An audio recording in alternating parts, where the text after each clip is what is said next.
তো এই যে দেখো আবার চলে এসেছি দুপুরে খাওয়া দাওয়া নিয়ে। এটা আছে কালকের মাছের মাথা দিয়ে বাঁধাকপির চচ্চড়ি।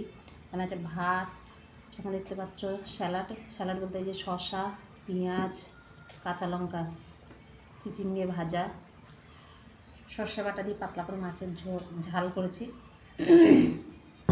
আর এখানে হচ্ছে সজনা ডাঁটা। আজকে অনেক কিছু আছে, তো চলো খাওয়া দাওয়া শুরু করি।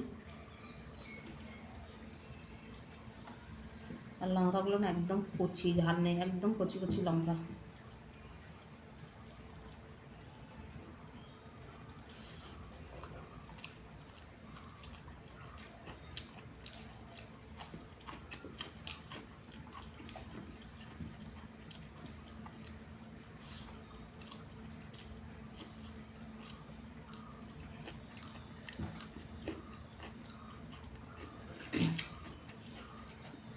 তো চলো খাওয়া দাওয়া কমপ্লিট করে নিই।